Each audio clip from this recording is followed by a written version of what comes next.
Da, da, da, da, da, da, da, da, da, da, da, da. Oh, how y'all doing? I hope my wonderful worldly angels are doing great. Welcome back to Dark Light Gaming. Um, yes, as y'all seen from the title, I want to do a Chicago Bears depth chart. Basically what I expect. This is pretty much what everybody's gonna expect and what everybody probably wants in a way. Uh, yeah, I've never, as much as I have watched football, as long as I've been watching football, I have never just took a guess on Chicago Bears roster. Um, I even had a video up a couple of days ago of doing an actual schedule, your predictions for this season. So now I just want to do the depth chart. So let's get into it because I don't want this video to be too long. Yeah. Uh, as y'all see, I'm gonna probably go with the shotgun formation kind of playbook for our offense because pretty much that's exactly what we were running most of the time last season. And so I would put it up there, but I just want y'all to get clear understanding because once you get an understanding on my you're gonna have two receivers on one side, which would probably be on the left side of the offense if you're looking at it in a different angle, and that one receiver on the right side of the offense, which is on my left. So, but yeah, I just want to do it in that way. For his quarterback, we pretty much know who's the starter, Mitch Trubisky and Chase Daniels, and the backup is Chase Daniels. So there's nothing new in that aspect. For us, the lineman, our left tackle is gonna be Charles Leno Jr. And our left guard is gonna be Cody Whitehair. Center gonna be James Daniels, and our right guard is gonna be Kyle Long. Glad to see he's back in the lineup because hasn't been healthy for a good long minute.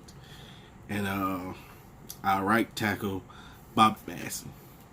Now I would put backups, but you don't carry no more than 7 offensive. You don't bring no more than 7 offensive linemen to dress out on a 53-man roster, which is kind of weird. I mean, anything can be unexpected, but so we're gonna go off into tight end now. We all know our starting tight end is gonna be Trey Burton. We all know, and backup gonna be Shaheen, and after him gonna be Ben Broniker, I believe. And our fourth tight end, because I have a feeling we're going to bring 4 tight ends, and it will be Bradley Saul. He can play tackle. Now he's playing tight. His position has changed to be a tight end, which we already know he's going to probably use majority in the red zone, or he's going to probably use power package to help out with, or maybe he play a little bit of fullback, help out with some power play to get some 4th inches, or catch the defense cheating, or pretty much that's how I see you fit to Bradley. So, for us, our receivers, like I said, your normal number 1 receiver is going to be Allen Robinson. The slot receiver is going to be Taylor Gabriel, and probably the other outside receiver would be Taylor Gabriel. Now, as far as backups go, I'm just checking my notes here. As far as backups go, I believe the receiver that's going to be playing behind Allen Robinson would be probably Javon Williams because he's a bigger target. Like a bigger receiver. And compared to how I seen him last year in the preseason and that final game against Minnesota, um, he has some good hands. He can make some wonderful catches. So I mean, who knows? He might get some more PT this year, which I hope he does. He was a good player at Georgia, and I would love to see him help out. And other slot receiver. Now, this is probably going to be a little bit of a question because, like I said, I haven't seen this player play too much in college, and so I wouldn't know how good he would have been playing in the slot or on outside, and he might be good on both. But I believe they're probably gonna put this player in a slot majority of the time, and it's Riley Ridley. He's a little bit. I say a little bit of his brother in him, but he still has his own style. He's good with routes, so. And I have a feeling a lot of time all the slot receivers are more of your underneath kind of players, and I pretty much see Riley really going big in that position. And on the other outside receiver behind Anthony Miller, I see Marvin Hall playing that. For some reason, I see him actually being a decent backup. From what I'm hearing in not training camp, but these little OTAs and stuff, he's done pretty good without pads. So ain't no telling how he looks with pads. So, my beard gotta get this trimmed down a bit, Yeah, I haven't gotten a haircut yet, so yeah, you see these bald spots here. My hair user just be bald. Yeah, and then behind Miller would probably be Cordero Patterson. Behind Marvin Hall would be Cordero Patterson, basically. Because he can pretty much line up anywhere on the field. He can still play as running back. He can be in the backfield sometimes, Shoot, for all I know, throw him at tight end. If you feel run a route. Because, he can also be, if you have a 4 receiver set or something like that, 4 receivers on the field at the same time, he can probably be one of those guys. Just have him to get down deep or something like that, catch a couple of screens here and there. Now, y'all probably wondering why I have the running backs last. I haven't talked too much because I believe this is going to be a position battle. Because, like I said, I understand a lot of people would probably put Tariq Cohen as a starter, which is believable in all honesty. But your starter has to be somebody that's going to take a big chunk of the workload. I'd say probably a good chunk of the workload. And I really don't see Tariq Cohen starting to be, start on the field, be running the ball majority of the time. Because you don't want him to get in and take a hit, the first hit of the game, he gets hurt from running the ball.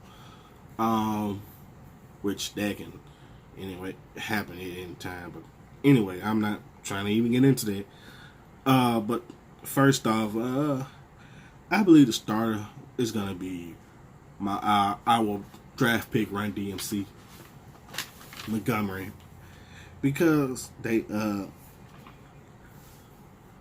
if he does good in training camp, shows off his ability to stay on his feet, he's gonna pretty much be the projected starter.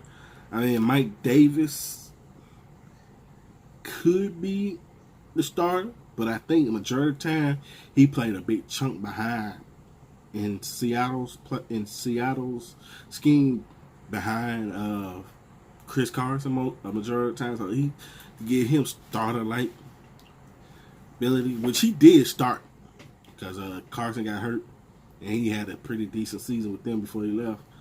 But I think they're gonna probably give it to somebody extra younger, to our rookie. If he shows off lot more in practice, that's what's gonna happen. It's gonna probably be Tariq Cohen. I mean, it's gonna probably be Ron DMC, Mike Davis, Tariq Cohen as last. Now they might go into the regular season with 4 running backs. I can see that happening, but I wouldn't know who would be that fourth because unless they think about Ryan Nall, he did pretty decent in the preseason last year, but I don't, or it might be because Mizzell Senior, Taquan Mizzell Senior, he was moved to receiver, so I don't know. I don't know. He might be getting an opportunity. I'm not sure, but that's my top 3 running backs, pretty much a starting position. Now as far as defense, I mean it's basic. It's basic because as you can see up there, we run a 3-4 scheme. It might we just do it pretty much move in a corner and all that to get a nickel package. But let's say it. As far as left defensive end, we all know it's going to be Akeem Hicks. Defensive our nose tackle is going to be Eddie Goldman. And now our right end, I believe that's going to be another position battle because of because we have Bilal Nichols, Roy Robertson Harris, and Jonathan Bullard. Those 3 guys. Now Bullard has somehow seemed like he's been going down. I haven't really seen too much of him. And Bilal Nichols showed his rookie year he could get to the quarterback, and then he had slimmed up and to help him with his quickness, and he has more. And same as like he's getting more power. That would be honorable to see. And then Roy, he played pretty decent last year, coming off the bench in quite a few games. The few games he got in. But in my mind, I believe Bilal Nichols is going to start at the right defensive end position. And behind him would probably be Roy. Then you got Jonathan Bullard behind Hicks. And Barfield behind Goldman. That's my interpretation.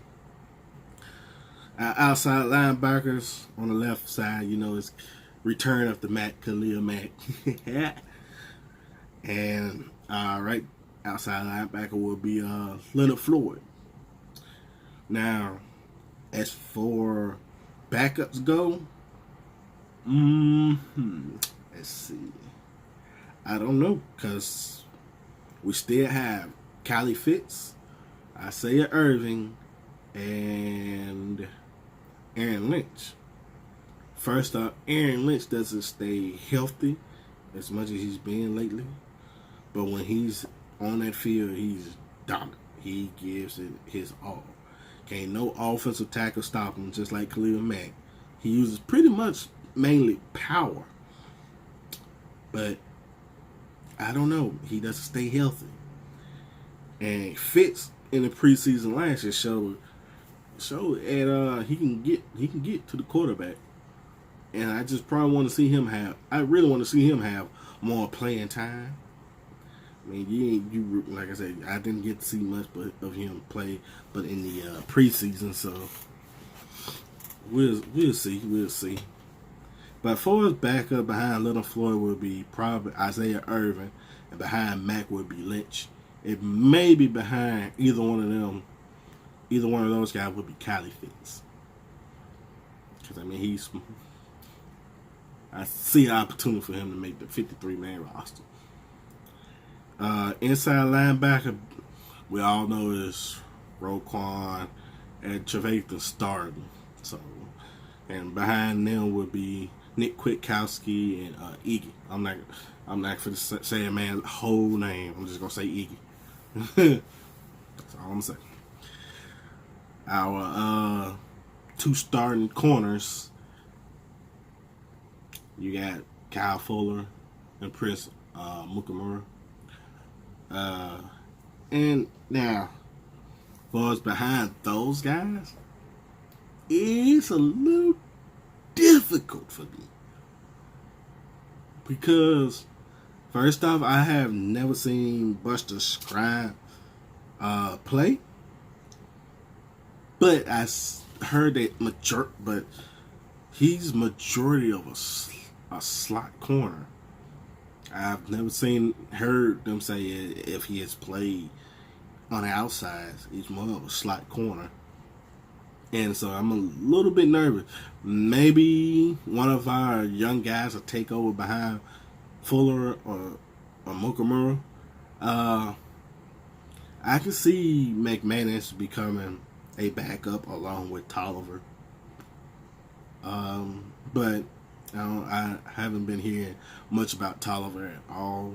Probably not until the pads come on. And McManus is more of our special teams captain. He's more of our special teams player. But he showed flashes that when he got in last year, he can actually help out pretty good too. But I don't know. I'm a little bit nervous. I'm a little bit nervous on that. I would probably say McManus would probably be behind Fuller. And behind Mukamura would probably be...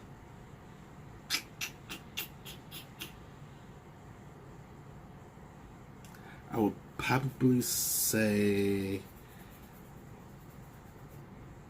Tolliver.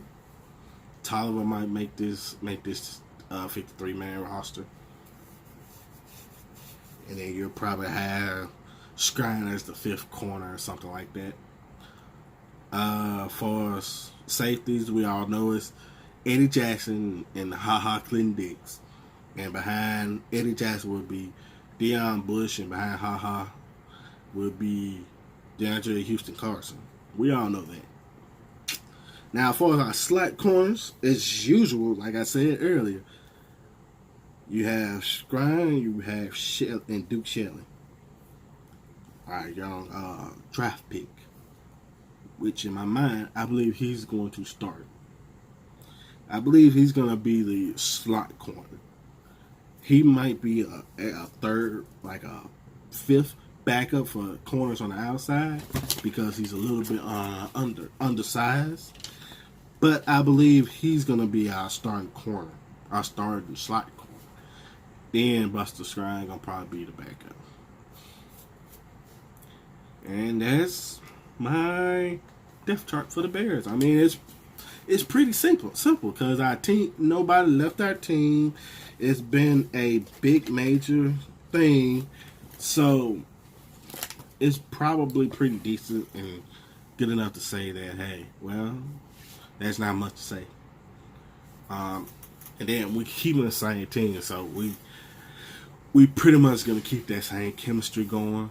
Hope Trubisky get like at least a good 4,000 yards, 30 plus touchdowns, 10 interceptions, a good maybe 400 rushing yards maybe.